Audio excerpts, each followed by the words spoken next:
This is the first episode of Untitled Project, the podcast number 1. Yes, we don't have a title here. Will we ever get a title?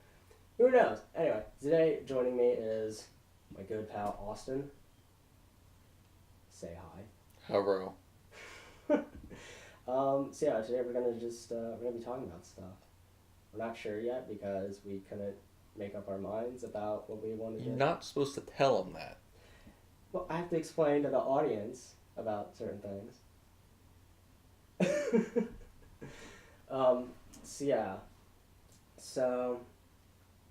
So you recently got a motorcycle. Yes, I did.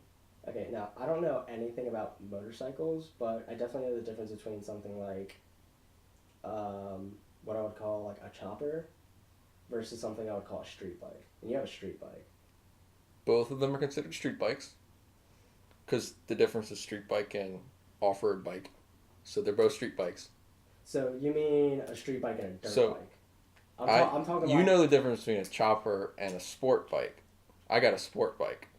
Okay, well, I call sport bikes street bikes. Okay, you're wrong, but got it. Sure. But there's a lot of different kind of motorcycles. There's choppers, there's cruisers, which is basically a chopper, just a shorter rake.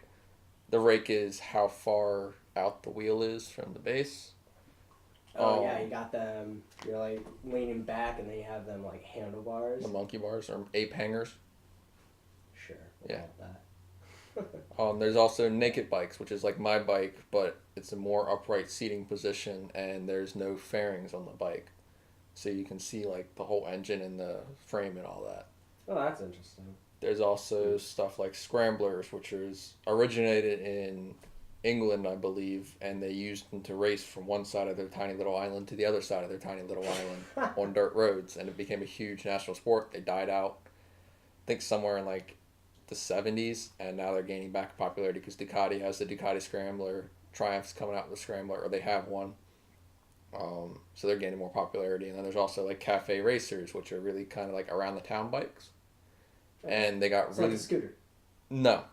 So it's still a motorcycle. But it looks really retro. It's like the hipster thing to do.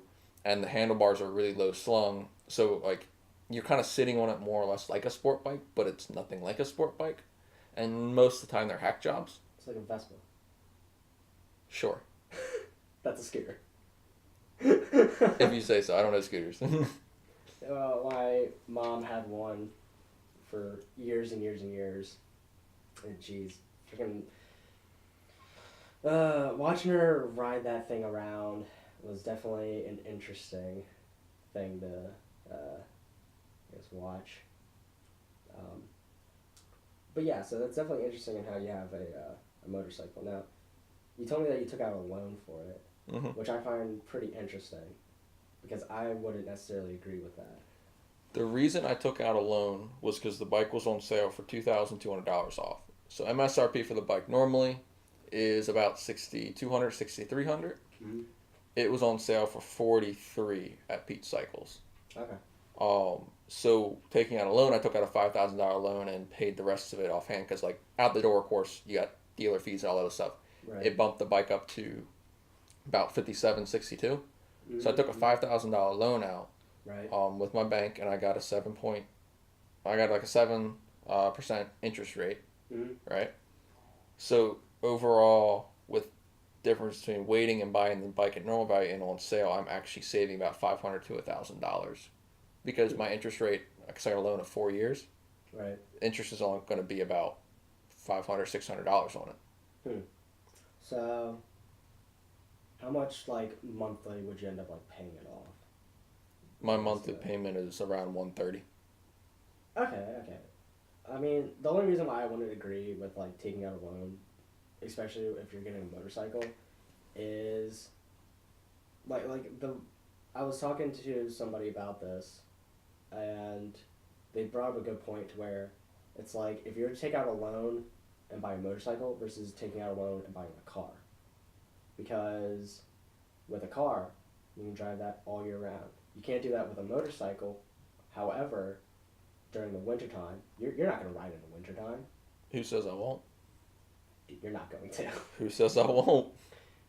No, prove me wrong once when winter comes back around. I will. Well, I'm allergic to the cold, so maybe I won't. But exactly.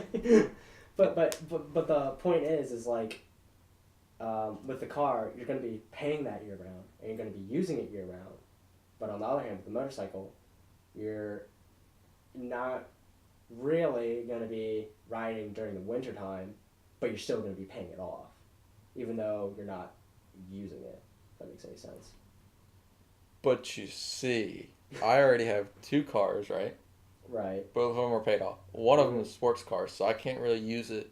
I mean, I can use it in the winter, but I can't really use it in like the snow and stuff like that. Mm-hmm. So I have my truck for that. So I mean, I have 2 other ways of Oh, transportation. wait a minute. Isn't Sam going to be driving your truck around? My little sister, yes, is driving my truck around. Okay. On the agreement that if I need it for like snow or something like that, I'll have it. But if there's snow on the ground, she's not going to need it anyway because she's not going to have school. Touche. So I still have to go into work because I'm a working grown adult. Right. I don't get snow days. Mm. So I get preferential treatment for the truck that day. Otherwise, no, she is driving it all the rest of the time. But the rest of the time, I can drive my RX-8 around. Hashtag pray for Charlotte is going around. Please. Pray for Charlotte. Charlotte's my truck if you didn't know. Yeah, there you go. Oh. I feel like with your first car, you have to give it a name. You just have to. Yeah. You know? It gives it character and stuff. I mean, you haven't named your... Yes, I have. Sheena. Sheena. Yeah, Sheena. Who's that? The RX-8. Yeah. What about the... motorcycle, my bike, which is a Honda CBR 500. Yeah, R, by the way. I have no idea what that means. Okay. It's a motorcycle. That's all I know. I'll probably end up putting pictures up of Denise, my beautiful black baby girl. The one that you've hit 2 items with within like a year of driving it. I mean, at least You hit a mailbox in like the first 2 weeks. But with that being said, at least I didn't go through a garage door. That was not me. That was my little sister. Exactly. The difference. But I mean, what? You've never had an accident? Oh, I have. Yeah, exactly. So. But you see, I came out smelling like a rose from that one because I gained money for that accident. What? The Cutlass was... I had a 1970 Cutlass Supreme, and I wrapped it around a telephone pole. I Learned a lesson. Don't do it again. But the car we bought it for $13,000. Insurance gave us $19,000 for it. Okay, well that's good. Now, that versus me to where I'm on my... Now, are you on anybody's insurance? I'm under my mom's insurance from both my cars because it's a lot cheaper that way. Right. Instead of being like $400, $500 a month, I won't have to pay her $250. Okay. Which is nice. The motorcycle though, that's under my own insurance, and for premium insurance, because it's not like a super sport, it's just a sport bike. Right. It's only about $100 a month. Okay, so that's not too bad at all. Now, with me, I'm on my grandfather's insurance. I've told you about this, but for those who don't know, he has a completely spotless record. So if I was to get into an accident, or if I was to get like a ticket or anything like that, the insurance would go completely through the roof, and I would also be having to pay my own at that point. But I really do appreciate that I'm on his insurance. It really, it makes me think every time I'm like going down a long road and there's no cars around, and I'm just thinking, my foot's getting a little heavy. Actually, maybe not as heavy as I'm thinking. You get what I'm saying? Mm-hmm. Okay, there we go. I don't speed though. I only do it in Mexico. Yeah, same here, just up in Canada. Okay. Oh man. So yeah, since we're talking about like cars and stuff, we've traveled around. Yeah, that's an understatement. Yeah, so I had this plan to go to Germany to visit one of my relatives, my aunt who lives over there, and then I think I just came up to you and I was like, hey, do you want to go to Germany with me? Yeah. Yeah, pretty much. So that was definitely interesting because I Silence your cell phone, bitch. I'm gonna do that. But so yeah. Yeah, see, this is why I should have done that before. Thank you for reminding me. So, one thing I definitely remember is you. It was so we got to the airport. I think I spent the night at your house. I believe so. Yeah. What's actually really interesting is if we're going to talk like a little bit about like what happened before. So we were both in what is known as JROTC, which is like if your school, like high school or college, has an ROTC program, then you've definitely seen the people walking around in like military uniforms, essentially. So we were both in that, and what JROTC is essentially like I took it as a course that'll teach like leadership, but I would say 8 out of 10 people who sign up for it are just interested in like the military experience and want to go military. Wouldn't you say? Like more or less. Oh, yeah, pretty much. There's also the ones that do it so they can be out of district from the schools, or other ones which their parents make them to do it because they think they need, or that'll teach them discipline. Yeah, I mean it does. Debatable. Well, There's not much you can really do to enforce discipline in schools. well, I mean, I never had. So, during our 4 years of high school, you were in the program for all 4 years? Mm-hmm. Or you're at least involved in it in some way for all 4 years? No, I had a class. I had a semester with it all 4 years. Okay, so that was what you did. What I did was I did my junior and senior year in the program, and in between, so the first 2 years, our freshman and sophomore year, we had a Sergeant Roth. So I never had that experience with him. You've had, right? Mm-hmm. So I'll let you explain him. Just like kind of like who he is and stuff. Sgt Ruff was a very funny father figure in a lot of kids' lives. A lot of kids looked up to him as a father figure because they didn't have a strong one at home. He's a really good man. He's come to every single one of the kids that he's taught at our school. He's driven all the way up from Baltimore, which is like an hour drive about, to come up to our graduations to wish us good luck and good willings on like our future lives and stuff. Given us ways to contact him if we ever need anything from him. He's just a really good man in general.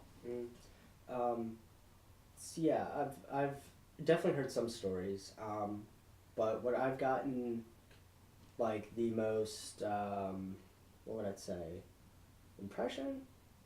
I'm not sure if that's like the correct word, but definitely I've definitely gotten like an idea of it, like who he was and stuff. But the main thing was that he was kind of like really laid back a bit. Like when the students would just like do stupid shit, he would kind of be real. He would correct them, but he wouldn't do it officially. Like he wouldn't threaten like detentions or anything like that. He would correct it by saying that you're doing something wrong. Right. And most kids would learn from that. And Right. because they respected him as a person, he didn't like threaten write-ups and stuff like that.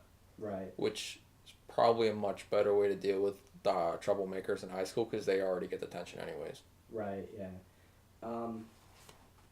So that's kind of like who like Sargent Roth was and stuff, and that was what I pretty much got out of all of it. But when I took the class, I had first sergeant. So during the 4 years, there's like, a sergeant isn't a commanding officer, right? No, he's an NCO. An NCO. Yeah. But colonel is. Colonel is a CO, yes, a commissioned officer. So. Did you learn anything about ranks in JROTC? That was kind of like the one thing I never learned. It was about ranks and stuff. But anyway. That's why you struggle with authority. So, with first sergeant, so the first 2 years there was Sergeant Roth, and then the last 2 years we had first sergeant, and that's who I had. He was definitely a lot different than Sgt Ruff from like stories I've heard about Sgt Ruff. At least I would say. He was more strict, but he still wouldn't threaten like detentions or anything. That he would reprimand you on the spot. Yeah. Both of them were very much father figures. It's just Sergeant Ruff was like the more nurturing father figure, while First Sergeant, I guess, is your more typical dad. As if you do something stupid, he's gonna tell you you're fucking stupid. Pretty much, yeah. That's the best way to describe him. I mean, he'll laugh at you. Sergeant Ruff's gonna laugh at you, with you, and everything else. The best way I can describe First Sergeant is he's like how would I describe it? He's like a turtle. Okay? Now follow me on this for a second. So he's like, your first impression with him is that he's hard, you know? But once when you like really get to know him, he's like kind of sweet a little bit, I would say. He won't show it unless like you're also in a position of authority. Like I commanded like drill team and all that. Right. And he would yell at them. They'd be like sort of upset because of it, or like scared of him, right? Mm-hmm. And he'd look over at me, wink, and laugh. And no one else realized that because, of course, I'm not going to tell anyone else that. That's great. But that's great. He would do it because you need to have some sort of authority. You can't just joke right. around with them, otherwise they're not going to listen with you. Exactly, yeah. But he really did care about the kids. And yeah, he definitely showed that. The more you got to know him, the more you realized how much he did care about teaching and the students. Exactly. And he loved it at our school because we were like good kids. Yeah. Our school was easy compared to what he came from, because he came from a Baltimore school that was where all the troublemakers in Baltimore were outside. If you're a troublemaker in Baltimore, you really are a troublemaker. Yeah, he has some crazy stories. Yeah, like throwing a kid through a whiteboard. yeah, I've heard that one. Yeah, did he ever tell you about the time he got cut? Mm-hmm. Yeah. It's like in I'm gonna just say like a tussle with some kid that came at him with a knife. Yeah. Or was it that, or was it 2 kids were fighting and one pulled out a knife? I don't know. It was one of the two, but he came from a rough school, so yeah. Our school's a cakewalk. Yeah, pretty much. Anyway, so that's like JROTC and all that stuff. But when you're in JROTC, you're offered to attend a summer camp essentially, which is JCLC. And I mean, the best way to describe it is JCLC is ROTC's summer camp, right? I would say it's junior boot camp, kind of. Unless you would disagree. JCLC is basically a leadership camp, because everyone in it's going to get a chance to be a leader of a group, and you're learning how to work as a team or lead a team.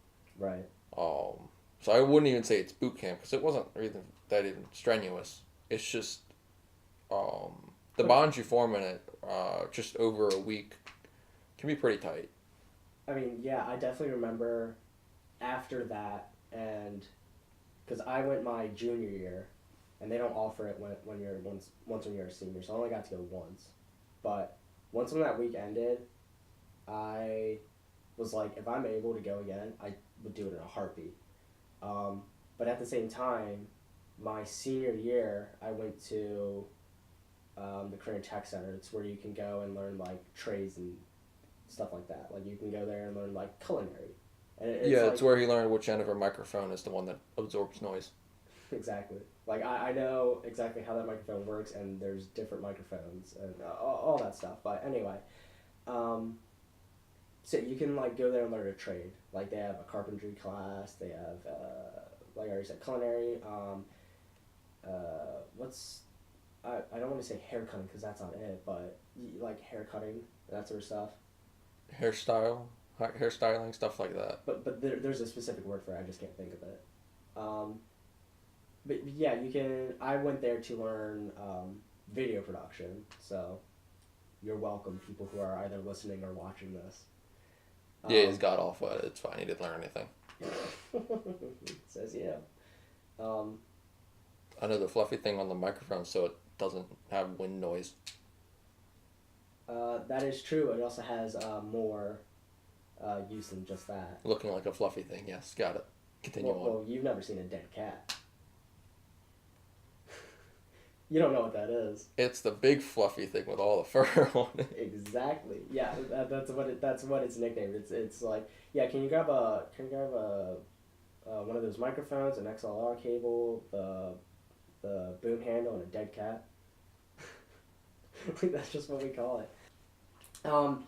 So anyway, so that's where I went, and while I was there, I actually ended up seeing one of the kids that was in my company.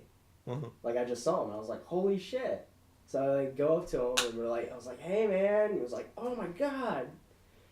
So yeah, it's like, you really, it's almost surreal to think of how in a week you can create like such new friends. Like with me, I mean, you know me, I'm an introvert. I don't really go out and look to make friends. It's because you can barely speak English. Yeah, that's debatable. I feel like I have a very extenuated. Goddamn, screw you. All right, fuck you. All right. But anyway, so back to what we were talking about with travel and stuff. I ended up going to JCLC, and then that whole week, I went through the whole week, and while you're there, you learn, like, certain things happen to you, right? First off, you get sleep deprived as hell. If you say so. At least my company did. Because we were going to bed at, like, I don't know, like 11:30, midnight every night. And we would be getting up at, like, the earliest we got up was, like, 4 o'clock one day. That happened. Because you're an Alpha, right? No, I was in Delta. Yeah. Okay. Yeah. Delta was a lazy company when I went. Oh, it absolutely is. Or was. When I went there, too. Because we had so much downtime, it was ridiculous. But you got up at 4 o'clock in the morning. I never got up at 4 o'clock in the morning. And I was in Charlie. I got up probably around 6, I think. 6 or 7. Oh, yeah. When I went there, Charlie's guidon had a trash bag put on it. So you're now going to be known as Trash Bag Charlie. You see, when I went, we were tied for first place and just lost because Alpha had fat kids. And it was decided by tug of war. Yeah, that's pretty stupid. Mm-hmm. Anyway, when I went there, Alpha stole the football game from us. Because one of the refs made a bad call. And that put Alpha at an advantage, and they just abused the hell out of it, and we lost. And I was so pissed. Like, by the time the game ended, all of Delta Company was there supporting our team. All of Alpha Company, besides the players, went back to their barracks. And we still lost. Yeah, that happened. I think you're just a sore loser. Screw you, you weren't there, alright? But yeah, so anyway, what I definitely remember is after coming back. Can I stop you here? How did we get to JCLC from Germany? You never even talked about Germany. I'm getting to that. I'm talking about like the story before. Oh my lord. I mean, come on, I gotta extend this podcast somehow. Alright, hop back on the wagon trail, keep on chugging along. So, anyway, I get back from JCLC, and my grandmother, like, had food, like, ready for me and stuff, and I just smashed it. Like, I was, like, you know me, I eat like a bird. I eat slow, and I don't eat a lot. I probably tore through that entire plate of food in, like, a minute. Easily. You know? And then she was like, wow, that's a fastest I've ever seen you eat, and you ate so much. And I just looked at her, I was like, don't ever, ever let me insult your cooking. Ever. Anyway. Then, like, a little bit after that, I came back here, because at one point this was my room. I lay down, I passed out. I woke up the next day, packed a bag, went over to your house, spent the night there, and then the next morning, we got on a plane and went to Germany. I forgot you did do that, didn't you? Yeah. Yeah. Yeah, I forgot about that. Uh-huh. It was a long flight. That was a long flight. I feel like... And then the train. Mm. Okay, so, anyway, I definitely remember you either got really nervous before the flight. When the fuck would I get nervous before a flight? I'm a student pilot. That or your acid reflux kicked in or something. Because right before we got, like, on the plane, like, I think because we were with, like, your family and, at the time, your girlfriend, right? So, we parked the car, we got out with all our bags and stuff, and I think we were about to get on an elevator to go up to, like, where the airport actually is, so we're, like, in a parking garage, and I remember you just looked, like, green. I was like, you alright, dude? And you're like, yeah, hold on. You went over to your trash can and you puked. You don't remember that? I don't think I puked at the airport. Yeah, you did. Yes, you did. It was before we got in we weren't in the airport, but we were there. We were on our way from, like, the parking garage to the airport. I definitely remember that. Yeah. Maybe it was acid reflux, then. You don't remember that? No, I don't. Okay. Alright, dude, my acid reflux is so bad. Me throwing up is not a memory I remember anymore. I think the last time I threw up was, like, 3 years ago. Yeah, you're a lucky bastard. Okay, move on. Anyway, so we ended up getting on the flight, and I remember we bought stuff at the airport, which is a stupid thing to do. You should never buy stuff at an airport. Yeah, it's expensive. Yeah, it's expensive as hell, and you're never, like, gonna use it unless it's food. You know? What did we buy at the airport? I remember we bought like snacks. Yeah, of course I bought snacks. I always like to eat. I think that was it. Yeah. It was like snacks and drinks. That's all we got. Of course we're gonna buy snacks for a plane ride, especially when it's 13 hours. Yeah, that plane ride was really long. It was from BWI, which is in Baltimore, to Frankfurt. Yeah. Yeah. To Frankfurt. I was gonna say Berlin. I was like, wait a minute, no. But yeah, then we flew straight from there to Frankfurt. Then we landed in Germany, and then we got lost at, like, cause what the plan was we were supposed to get off the plane, hop on a train, and then take that all the way to Hamburg. And how long did it take us to find the train from getting out of the airport? We made it to the train last minute and somehow still managed to hop on the wrong fucking train. Yeah. Because we asked the lady at the desk what train it was. She's like, oh, it's this word. Okay. Well, it was not that word. It was something else completely different. So luckily the train conductor, or not the conductor, one of the train people that was on the train. I'm pretty sure they're all called conductors. It's like the person who comes up and is like, all right, where's The your ticket? The ticket puncher. Yeah, exactly. Looked at us and went, you're on the wrong train. I'm like, are you sure about that? Where are we going? You're going this way. I'm like, oh, that's the opposite direction. Yeah, we're going the complete opposite direction, and we didn't even know it. So then, anyway, we ended up back at the train station where we started. Yes. And then we got on the correct train, and then rode that all the way to Hamburg. How long would you say that train ride was? Because I kept passing out. I don't know. I woke up for every stop and fell back asleep as soon as we left the stop. Yeah, I was the complete opposite. I would wake up, look out, just see like a bunch of like fields passing by and stuff. I'm like, okay, pass back. I just woke up to look at the station name and went, oh, we're not there yet. Jeez, could you imagine if we were both asleep and we passed it? Oh, that would have been rough. That really would have been rough. Phone was on like 10%. Google Maps was like sucking up my battery, so I couldn't even use that. I saved it for like the last minute. Like, I'm gonna need this phone to make a call to get there. Yeah, I'm really glad we did do that, because when we got to the station, we got out of the train, and I was like, all right, let's call my aunt. So she knows we're like here at the train station. We called her, and She didn't pick up. She didn't pick up like the first time. First, like 5 times.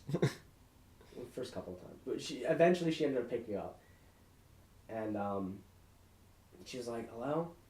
And I was like, hey, Aunt Jenny, we're here. She was like, what? I was like, yeah, we're at the train station. She's like, oh, jeez, I didn't even, like, know what time you guys were, like, coming in. Or We got there early. We did. I mean, could you imagine how early we would have gotten there if we got on the right train? Mm-hmm. It would have saved us, like, at least, like, half an hour. Yeah, we went about half an hour in the wrong direction. Yeah. And that was just, like, what, one way? That was just one thing, yeah. Yeah, so really, if we got on the right train at the right time, we would have saved us like an hour of time, you know? But anyway, she was like, oh, I'm here. I think Adnan was there.